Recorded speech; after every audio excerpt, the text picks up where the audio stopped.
Boa noite, povo de Deus, paz seja convosco. Hoje vamos falar de um assunto baseado no livro de Isaías, capítulo 43, versículo 18 ao 21, cujo título é Novidade de Vida. Falar em novidade de vida, numa época em que nós estamos vivendo, pode até parecer um paradoxo, pois vivemos um momento de incertezas, decepções, onde muitas pessoas não têm forças nem para levantar as mãos, vivem em batalhas, muitas batalhas, e não veem a guerra cessar. Esperam por boas notícias, mas elas não chegam. É verdade, irmãos, que esse panorama é um panorama mundial, onde as pessoas vivem angustiadas, procurando uma saída triunfal, se agarrando a tudo que encontram pelo caminho, mas naufragam em suas próprias tentativas. É verdade também que a maior parte dos fracassos humanos está relacionado com a dificuldade que o homem tem em abrir mão de coisas que se apegam ou de lidar com mudanças. Então, como eu falei, muitas das dificuldades é porque as pessoas se apegam a coisas materiais e a maioria tem medo de mudança. Toda pessoa tem algo que não serve para mais nada. Todas as casas existe alguma coisa que não serve para mais nada, mas que continua ocupando um lugar que poderia ser útil para outra coisa. Mas não é só de objetos que falamos. Existem aquelas pessoas que guardam em seu íntimo lembranças, pensamentos, desejos, frustrações que só trazem sofrimento e dor. Esse quadro descrito não é privilégio somente do ímpio. Não. No nosso meio, no meio cristão, muitas pessoas que acreditam em Cristo Jesus como seu Senhor e seu Salvador, mas se revestem do novo homem, mas infelizmente esquecem de descartar o velho homem. Infelizmente, o meio evangélico está repleto dessas pessoas. É como colocar um traje de gala por cima de uma roupa esfarrapada. Uma roupa suja, fedendo. É impossível, irmão, uma pessoa afirmar que é cristão e ter um comportamento incompatível com o caráter de Cristo. Isso não quer dizer que o cristão não peca. Não é isso que eu quero dizer. Muito pelo contrário. A própria Bíblia declara que somos todos pecadores. O que se exige realmente é que o cristão tenha um comportamento e tome decisões dignas de um verdadeiro discípulo de Cristo, confrontando toda a obra com sinceridade, com amor e apoiando sempre a verdade. O apóstolo Paulo falou, em todas as letras do livro de 1 Coríntios, capítulo 5, versículo 11. Mas, agora, vos escrevo que não vos associeis com alguém que, dizendo-se irmãos, for impuro ou avarento, idólatra ou maldizente, beberrão ou roubador. Com esses tais, nem ainda comais. Não são palavras minhas, são palavras de Paulo. Como eu falei, está lá no livro de 1 Coríntios, capítulo 5, versículo 11. Essas palavras, irmãos, ditas por Paulo, se estendem aos corruptos, a religiosos impostores, aos homofóbicos e toda pessoa de comportamento inaceitável. O que Paulo quer dizer é que devemos viver em novidade de vida e, para isso, se exige um comportamento distinto em que o cristão deve abrir mãos de muitas coisas para que o Espírito Santo possa ter liberdade em habitar nele e permanecer. A nova vida, irmãos, exige abandono de práticas que não convêm ao convertido. O maior desafio na vida do convertido será viver todo o tempo e em todos os lugares de forma íntegra e conduta exemplar para todos os que os observam. Que adianta você ser um santão dentro da igreja e fora dela um diabão? A santidade deverá estar estampada em seu comportamento, nas suas ações, em cada momento da sua vida, caminhando sempre de forma diferente daquilo que o mundo espera. Viver em novidade de vida é ser notado como alguém que é diferente, pois realmente somos diferentes. Infelizmente, o cristianismo moderno, o cristianismo atual, se tornou muito teórico, mas pouco prático. A igreja chama o ímpio para vir como está, mas não prega que ele não deve permanecer como está. Você vem como está, mas tem que ter mudança. A preocupação do cristianismo hoje, esse cristianismo moderno, não está amparada na salvação de pessoas, e sim em encher os templos para que tenham uma maior arrecadação. Eu fico triste ao dizer isso, mas é a grande verdade. Mas eu dou graças a Deus porque a palavra dele fala que ele sempre conserva um contingente de pessoas que seguem a sua vontade. Então, em viver em novidade de vida requer uma postura diferente daquela que tínhamos antes de conhecer Cristo Jesus. Não se trata de uma mudança de rotina ou de hábitos, mas sim mudança de comportamento. É preciso mudar a maneira de agir, falar e mesmo de pensar. Para o verdadeiro cristão, o seu falar deve ser sempre sim, sim, ou não, não, deixando a mentira de lado, só falando a verdade.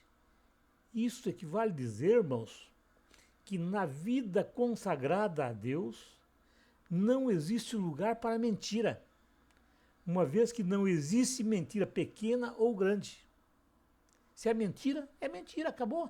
Não tem mentirinha nem mentirão. É mentira.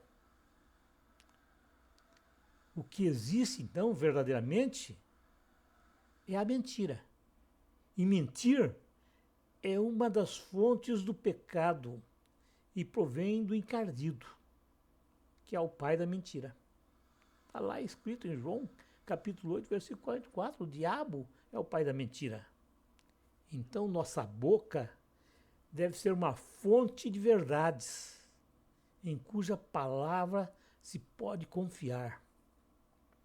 O verdadeiro cristão deve abolir de sua vida os maus costumes, trabalhando sempre com honestidade. Nós podemos vislumbrar no meio evangélico pessoas com hábitos de pequenos furtos, muitas vezes coisas insignificantes que para nada servem e são praticadas com muita frequência. Podemos citar como exemplo os furtos nas arrecadações legais ou impostos dos governos, nos dízimos, em negócios particulares, com o intuito de levar alguma vantagem. Irmãos, furtar é se apropriar de algo que não nos pertence. Fere a lei moral. Está lá escrito em Êxodo, capítulo 20, versículo 15. O cristão deve trabalhar honestamente, sem objetivos gananciosos e avarentos. O verdadeiro cristão deve deixar o mau humor de lado, sendo tolerante. Existe um ditado popular que diz: quem fala o que quer, ouve o que não quer. Uma língua afiada traz problemas e dissoluções. Então é preciso evitar respostas agressivas. Evite perder seu autocontrole com explosões de temperamento ou agressões com palavras ou gritos. Tais atitudes, irmãos, devem ficar longe de um cristão verdadeiro. Antes, o cristão deve ser tolerante, mesmo diante de circunstâncias opressoras. Lembrando que muitas vezes o inimigo não é a pessoa que está à sua frente, mas o encardido que a está usando para tirá-lo dos caminhos de Cristo Jesus. Mas como é isso possível? Sim, o inimigo, ele usa as pessoas para fazer com que aqueles que são verdadeiros cristãos possam perder as estribeiras e sair dos caminhos de Cristo. Então, o verdadeiro cristão pode irar. Sim, pode. Nós podemos nos irar, sim, mas pecar não. Ira é emoção e não ação. Podemos irar quer por reação natural, quer por decepções, quer por indignação. Mas jamais podemos dar lugar ao pecado. Davi, o rei Davi, ele deixa muito claro quando ele escreveu: irai-vos e não pequeis. Consultai no travesseiro o coração e sossegai. Está lá no Salmo 4, versículo 4. Então, o verdadeiro cristão, irmãos, ele deve trocar as palavras torpes por palavras que edificam. As palavras torpes depõem contra o cristão. Ele deve ter o hábito de falar somente palavras que possam transmitir graças aos ouvidos daqueles que o ouvem. Nos dias atuais, os meios de comunicação, de um modo geral, são agentes divulgadores de linguagem própria, que contamina os seus seguidores. A Bíblia Sagrada, irmãos, ela nos alerta que a boca fala daquilo que o coração está cheio. Está lá na Bíblia, lá no livro de Mateus, no capítulo 12, versículo 34. Então, se você fala muita besteira, é porque o teu coração está cheio de besteira, está cheio de imundície. Por isso, irmãos, é necessário que tenhamos zelo com aquilo que vemos e ouvimos.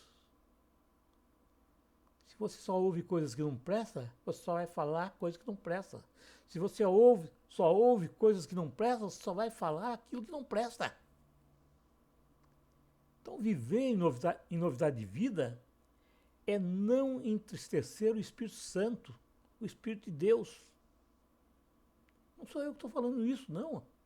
Está lá em Efésios, capítulo 4, versículo 30. Pois ao nascer de novo, o ser humano recebe o Espírito Santo. Esse é um privilégio que somente os verdadeiros cristãos podem usufruir. e é a principal característica do novo homem, que por ele é selado. Efésios, capítulo 1, versículo 13. Portanto, o Espírito Santo odeia toda forma de pecado. Sim, toda forma de discórdia, toda falsidade. E quando isso acontece, ele se afasta para longe dessas pessoas. Logo, irmãos, nós podemos concluir que todo cristão adepto do pecado, da mentira, sem domínio próprio, sendo irancudo, blasfemador, amigo de palavras torpes, esses são cristãos nominais, pois o Espírito Santo está afastado dele. Então, para evitar que isso aconteça, devemos nos afastar de todas essas coisas. Está lá em Colossenses, capítulo 3, versículo 8. O apóstolo Paulo nos fala, ele nos alerta que ele, o Espírito Santo, é o penhor de nossa herança. Então, Efésios capítulo 1, versículo 14, declara que o Espírito Santo é, sem nenhuma dúvida, o penhor da nossa herança, indicando para quem pertencemos e qual é o nosso destino. Essa é a principal garantia de que recebemos o que Deus prometeu ao seu povo. Ele nos fala que devemos andar para frente, rumo ao novo. E o novo de Deus vem através da comunhão, do relacionamento com o seu Espírito. Um relacionamento perfeito com o Espírito Santo. E diz, porque fornecerei água nos desertos e rachos no ermos para dar de beber ao meu povo. Está escrito lá no livro de Isaías, capítulo 43, versículo 20. Temos então de manter uma comunhão íntima com o Espírito Santo, porque somos geração eleita, sacerdócio real, nação santa, povo exclusivo de Deus. Nós fomos chamados, irmãos, para anunciar as grandezas daquele que nos chamou das trevas para a sua maravilhosa luz. Então, como povo de Deus, é nossa obrigação anunciar as grandezas de Deus, pois fomos transportados do império das trevas para o reino do Filho do seu amor. Isso, irmãos, é verdadeiramente novidade de vida. E assim, se alguém está em Cristo, é nova criatura. Eis que as coisas antigas já passaram, eis que se fizeram novas. Está declarado no livro de 1 Coríntios, capítulo 5, versículo 17.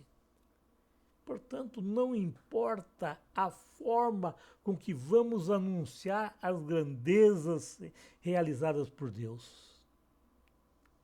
O que realmente importa é que o Espírito Santo possa, através de nós, realizar a sua obra. Nós precisamos ter com ele essa experiência, uma experiência pessoal e íntima.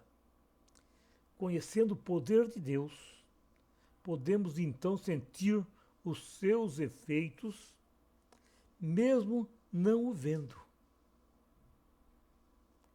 E para que isso aconteça, é necessário andarmos em novidade de vida. Olha o que a Bíblia nos fala. De sorte que fomos sepultados com ele pelo batismo na morte, para que como Cristo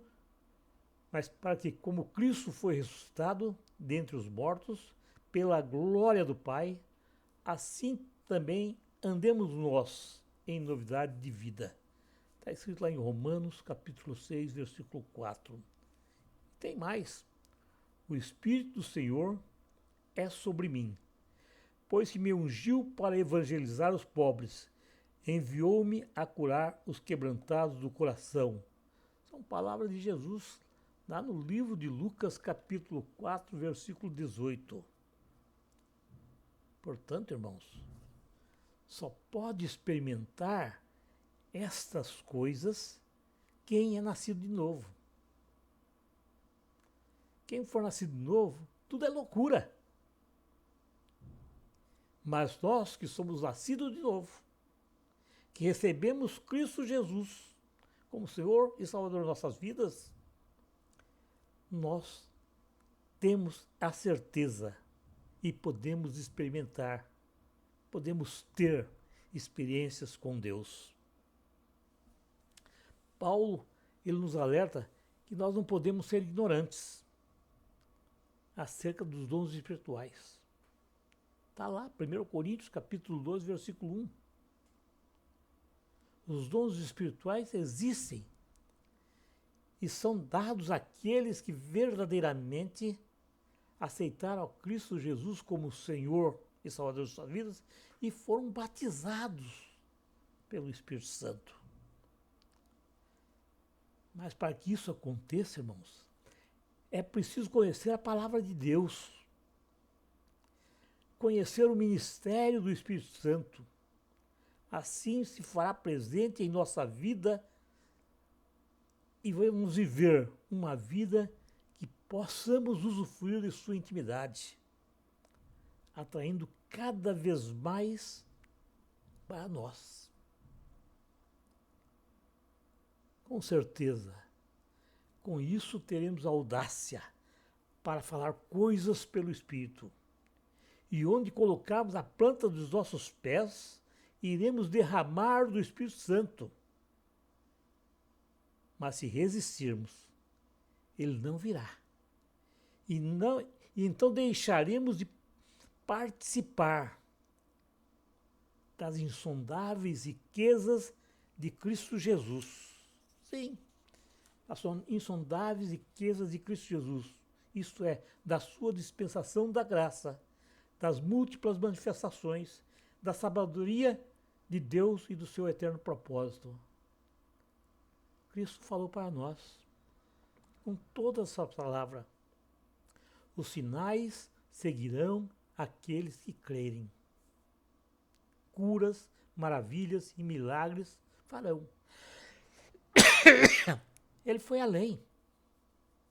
Ele foi além. Vós fareis as mesmas coisas que eu fiz. Eu não vos deixarei órfãos. Eu vou para o Pai. E ele mandará o outro Consolador, que é o Espírito Santo, para que vos lembre todas as palavras que eu vos disse. Então, irmãos, quando nós atraímos o Espírito Santo para nós, nós também aprendemos a praticar obras dignas de arrependimento. Isso quer dizer, passaremos a andar segundo a vontade de Deus, revelada pelas Escrituras Sagradas, renunciando a toda forma de vida em pecado. Eu costumo dizer, irmãos, que não basta você conhecer a palavra, ler a Bíblia de capa a capa, saber uma multidão de versículos. Isso não serve para nada. Se você não viver essa vida, esses versículos. Então nós não temos apenas de saber, conhecer a palavra, nós temos de viver segundo a palavra. Viver afastado do pecado, com toda certeza, é a principal evidência de uma nova vida. Deus, ao nos receber como filho, nos transforma em um vaso novo. Passamos a ter uma nova vida, com novos valores, nova mentalidade e um coração regenerado. Por fim, irmãos, passamos a compreender que morremos com Cristo lá na cruz do Calvário, que fomos sepultados com Ele e nascemos de novo.